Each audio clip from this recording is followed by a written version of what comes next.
Assalamualaikum warahmatullahi wabarakatuh. Hari ini kita kembali belajar pelajaran seni budaya di bab kedua. Materi hari ini adalah tentang lagu Indonesia.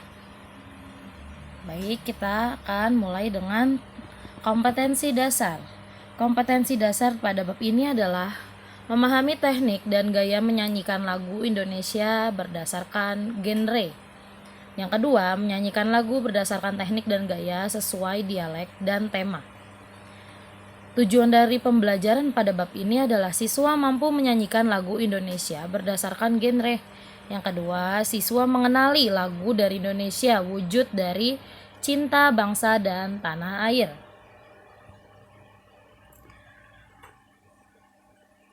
Pada bab ini kita akan mempelajari keunikan lagu di Indonesia.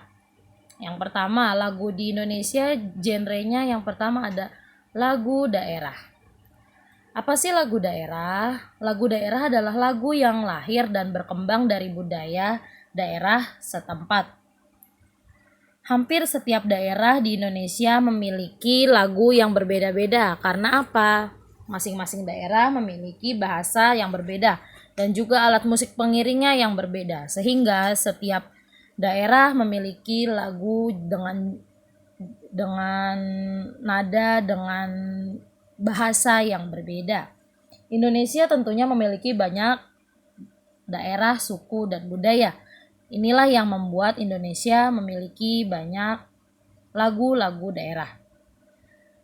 Yang kedua, lagu daerah ini biasanya berisikan gambaran kehidupan masyarakat setempat. Misalnya ada jali-jali. Di Jakarta, jali-jali adalah sebuah tarian. Nah, di situ di lagu dibuat juga sebuah lagu dengan judul Jali-Jali. Lalu ada juga Kampung Nan Jauh di Mato dari Sumatera Barat misalnya. Itu menggambarkan bahwa dari daerah kita, daerah Sumatera Barat itu sangat jauh, kampung yang sangat jauh. Karena apa? Sumatera Barat itu dikelilingi oleh gunung, sehingga ketika kita mau ke suatu daerah pasti kita harus menaiki gunung atau bukit terlebih dahulu. Itu adalah gambaran daerah tersebut. Dalam lagu daerah memiliki keunikan masing-masing. Yang pertama, memiliki melodi dan irama yang sederhana sehingga dalam menyanyikannya kita mudah hafal karena setiap daerah pasti memiliki nada yang atau melodi yang khas. Yang kedua, syairnya bersifat kedaerahan. Karena di sini lagu daerah, lagu tersebut pastilah liriknya, syairnya bergantung terhadap bahasa daerah masing-masing. Itulah maksud dari syair bersifat kedaerahan. Ketika kita menyanyi lagu Gundul-Gundul Pacul, pastilah ada sedikit pastilah ada bahasa Jawanya. Lalu ketika kita menyanyikan Yamko Rambe Yamko dari Papua, itu pastilah ada bahasa Papuanya, ada syairnya itu menggunakan bahasa mereka. Lalu yang ketiga ada jarang diketahui pencipta. Maksudnya adalah biasanya dalam buku-buku lagu daerah atau lagu nasional, ini lagu daerah ini disebut penciptanya itu NN atau no name. Karena apa? Lagu ini diciptakan pada zaman dahulu secara turun-temurun. Kita tidak mengetahui siapa penciptanya, maka disebut NN atau no name. Tidak ada nama penciptanya. Lalu menggunakan bahasa setempat seperti tadi saya bilang, Kicir-kicir menggunakan bahasa Indonesia atau Jakarta, Gundul-gundul Pacul menggunakan bahasa Jawa, lalu ada Apuse dari Papua menggunakan bahasa Papua, ada Kampung Nan Jauh di Mato dari Sumatera Barat menggunakan bahasa Sumatera Barat. Contoh lagu daerah adalah yang pertama ada O Inani Keke dari Sulawesi Utara, ada Injit-injit semut dari Jambi, ada Apuse dan Yamko Rambe Yamko dari Papua. Yang lainnya ada Gundul Pacul dari Jawa Tengah, Kicir-kicir dari Jakarta, Kampung Nan Jauh di Mato dari Sumatera Barat. Mungkin ada lagi dari daerah lain yang tidak bisa saya sebutkan, tapi di sini kita hanya mengambil garis besarnya saja. Selanjutnya ada lagu anak-anak. Lagu anak-anak adalah lagu yang diciptakan untuk anak-anak yang punya dunia sendiri secara spesifik atau khusus, yaitu berbeda dengan dunia dewasa. Pastilah lagu anak-anak itu memiliki khas untuk mengacu kepada kehidupan atau kebiasaan anak-anak. Keunikan dari lagu anak-anak adalah temanya sesuai dengan dunia anak atau yaitu dunia bermain. Misalnya, ada anak-anak itu suka sekali dengan naik delman. Di contoh lagu ada naik delman. Itu pasti kebiasaan anak ketika hari Minggu nih, waktu saya kecil saya sering naik delman. Nah, ada lagu ini. Lalu yang kedua ada isi lagu bersifat mendidik. Pastilah karena ini lagu anak-anak, haruslah lagu ini mendidik atau mengajarkan hal yang harus dilakukan anak-anak, hal yang memang patutnya dilakukan oleh anak-anak. Jangan ketika anak-anak melakukan hal-hal yang dilakukan oleh orang dewasa, itu tidak pantas. Yang ketiga ada bentuk lagu dan bahasa yang sederhana sehingga mudah dipahami anak. Seperti misalnya anak-anak suka bermain balon. Balonku ada 5, terus dia kenal warna merah kuning hijau kelabu. Nah, itu di situ bahasanya itu mudah anak-anak paham. Karena apa? Sambil mereka mendengarkan, mereka sambil belajar mengucapkan kata. Mereka mengenal warna. Lalu bentuk lagunya pun sederhana, tidak membuat mereka berpikir apa sih maksud lagu ini, tapi langsung lagu balonku tentang aku punya balon tapi pecah. Itu sederhana kan bentuknya, dia tidak membuat anak pusing memikirkan isi makna dari lagu. Lalu kalimat lagu tidak terlalu panjang, misalnya balonku ada 5, hanya 3 kata. Rupa-rupa warnanya 3 kata juga. Hijau kuning kelabu, merah muda dan biru. Paling panjang itu 4 atau 5 kata, tidak lebih. Contoh lagu anak-anak yang pertama ada Naik Delman karya Ibu Sud, ada Dua Mata Saya karya Pak Kasur, ada Mandi karya Daljono, ada Kasih Ibu karya SM Mukhtar, ada Paman Datang dan Balonku karya A.T. Mahmud. Selanjutnya setelah lagu anak-anak ada lagu seriosa. Di sini lagu seriosa itu maksudnya apa sih? Lagu seriosa itu lagu atau musik yang merupakan bagian dari musik klasik yang bernilai teknik tinggi. Maksudnya bernilai teknik tinggi apa? Penyanyi seriosa itu harus mampu mengungkapkan lagu dengan benar dan serius. Selain itu, nada yang digunakan dalam bernyanyi seriosa ini nada tinggi. Ada beberapa teknik vokal yang harus dimiliki oleh seorang penyanyi seriosa, yaitu pernapasan. Dia harus kuat, nafas panjang karena nadanya tinggi. Harus paham teknik suara kepala atau suara perut, itu harus tahu. Lalu intonasi dari suaranya, apakah ketika menggunakan suara kepala seperti apa suaranya. Lalu pemenggalan kalimat, agar dapat mengatur pernafasan dengan baik, pastilah pemenggalan kalimat dalam lagu seriosa ini harus pas, agar apa? Tidak kehabisan napas di tengah-tengah lagu. Lalu ada resonasi dan vibrasi, getaran dari suara kita. Keunikan dari lagu seriosa adalah banyak menggunakan nada tinggi. Namanya saja seriosa. Itu nadanya pasti di atas nada suara rata-rata. Yang kedua ada lagu dinyanyikan dengan perasaan, ekspresi, dan penuh penghayatan. Lagu seriosa nada tinggi haruslah kita menyanyikannya dengan penuh perasaan. Agar apa? Agar makna dari lagu tersebut bisa sampai kepada para pendengar dengan ekspresi yang pas. Ketika lagu sedih, kita memberikan penghayatannya, memberikan ekspresi kepada penontonnya itu harus dengan raut muka yang pas sesuai dengan tema lagunya. Contoh lagu seriosa ada Fajar Harapan karya Bapak Ismail Marzuki, ada Dewi Anggraini karya FX Sutopo, dan ada Senja Semerah Bara karya F.A. Warsono. Selanjutnya ada lagu Keroncong. Lagu Keroncong ini pertama kali dibawa oleh bangsa Portugis atau sekarang kita kenal negaranya dengan negara Portugal. Lagu Keroncong ini dianggap pinggiran oleh Belanda karena apa?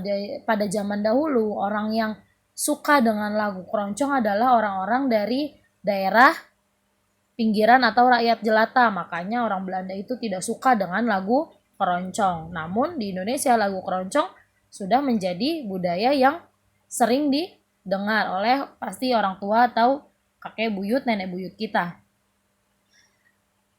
Lalu ada keunikan lagu Keroncong. Ada instrumen yang digunakan yaitu biasanya ukulele seperti gitar namun ukurannya lebih kecil. Ada cak, ada gitar, ada cello, ada mandolin dan flute. Itu adalah alat instrumen yang biasa digunakan saat menyanyikan lagu keroncong. Lalu keroncong modern. Jadi ada keroncong pada zaman dahulu itu kan masih tradisional.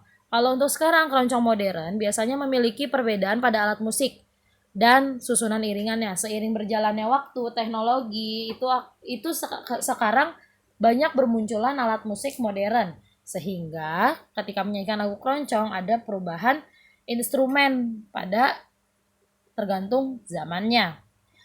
Seniman yang menyanyikan lagu keroncong ada Bapak Mus Mulyadi, ada Sundari Sukoco, ada Hadiman, ada Ismail Marzuki, Gesang, dan Sunario. Contoh lagu keroncong ada Bengawan Solo, Caping Gunung, dan Jembatan Merah karya Gesang. Lalu yang kedua ada Sepasang Mata Bola, Selendang Sutra, dan Bunga Anggrek karya Bapak Ismail Marzuki. Selanjutnya ada lagu Perjuangan. Lagu Perjuangan ini tujuan diciptakannya untuk apa sih? Lagu Perjuangan ini diciptakan untuk menunjukkan rasa cinta tanah air, patriotisme, nasionalisme, menumbuhkan rasa rela berkorban, menumbuhkan jiwa kepahlawanan, menunjukkan bahwa kita ini cinta Indonesia loh. Saya bangga dengan lagu-lagu Indonesia, saya suka dengan lagu Indonesia. Nah, salah satunya adalah lagu Perjuangan, di mana lagu ini biasanya dibawa pada acara kenegaraan seperti 17 Agustus. Lalu lagu ini biasanya dinyanyikan untuk memberikan kita semangat. Oh, kita ini senang nih sekarang udah merdeka, nggak kayak orang zaman dulu. Kita harus tetap mempertahankan kemerdekaan. Jangan sampai kita mau dijajah oleh negara lain. Keunikan dari lagu Perjuangan adalah syair dan melodinya membangkitkan semangat. Biasanya lagu Perjuangan ini mengajak kita untuk semangat membela tanah air. Makanya melodi yang digunakan itu semangat, temponya biasanya cepat. Lalu mayoritas dari lagu Perjuangan ini diciptakan pada masa perjuangan. Kenapa? Karena di sini lagunya aja lagu perjuangan ketika para pejuang Indonesia membela negara. Mereka membuat lagu menyemangati para pejuang sehingga para pejuang ini tidak putus asa untuk selalu membela negara, untuk selalu berperang melawan penjajah. Selanjutnya ada tema lagu berhubungan dengan patriotisme, nasionalisme, dan kepahlawanan. Seperti tadi, karena lagunya aja diciptakan pada zaman penjajahan, perjuangan dari penjajahan, otomatis pasti temanya ini bersifat nasionalisme, patriotisme, dan kepahlawanan. Lalu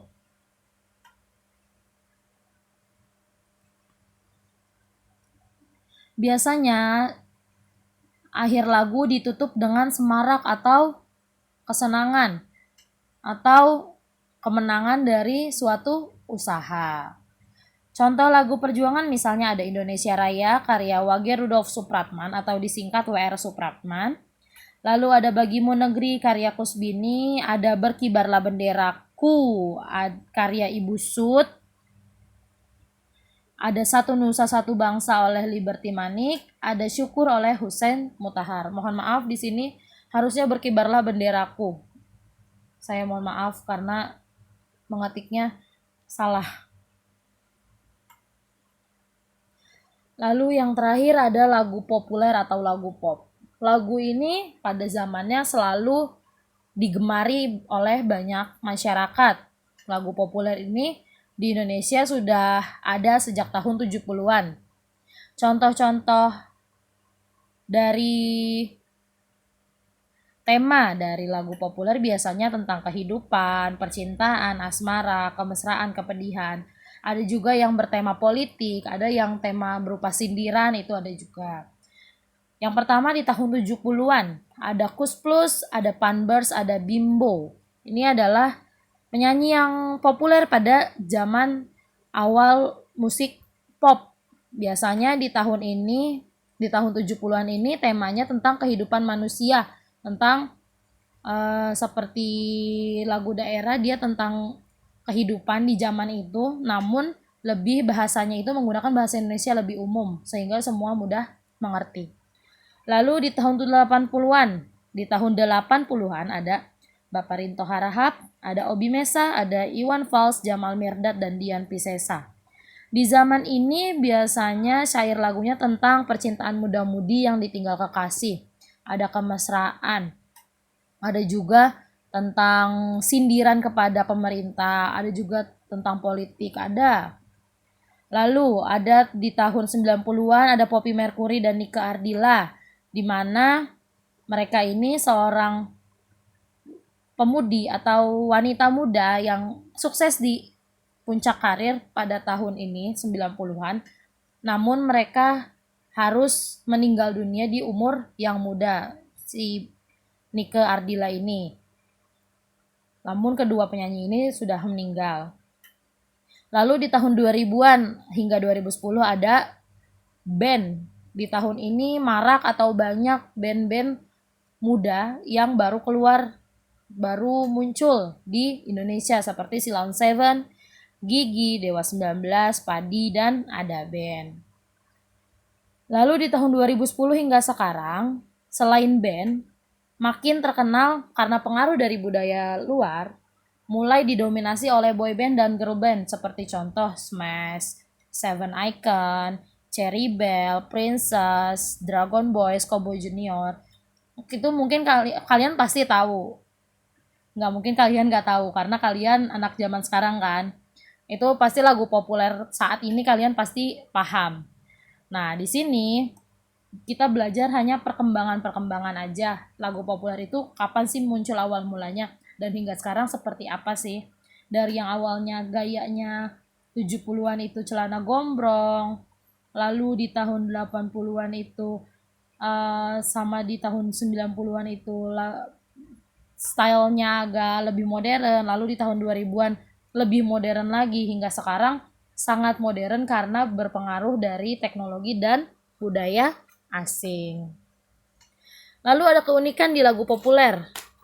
Keunikan dari lagu populer ini mudah terkenal, namun mudah pula tenggelam. Karena apa? Karena saking banyaknya grup musik yang muncul, ketika grup musik itu sudah terlalu lama, ketika ada yang baru, lagu lama itu tenggelam. Lagu baru cepat naik, tapi mudah juga tenggelam karena saking cepatnya perubahan dan banyaknya kemunculan grup band atau boy band, girl band di Indonesia. Lalu syair mudah dicerna masyarakat karena menggunakan bahasa Indonesia.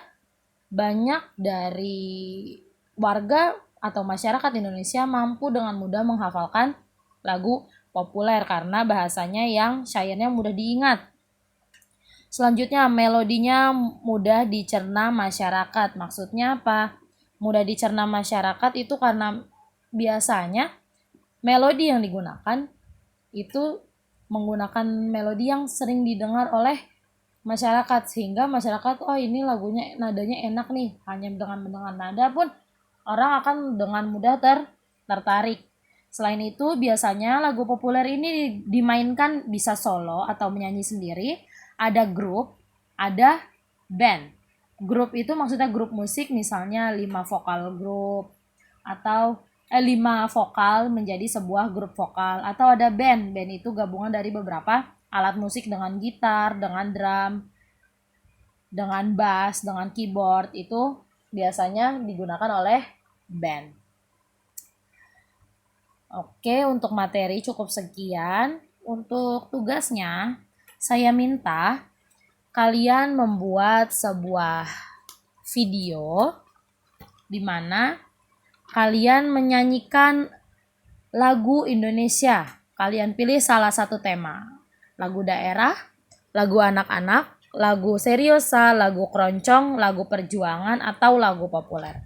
Nah, di sini kalian upload videonya melalui Google Form. Nanti saya buat Google formulirnya, kalian kirim ke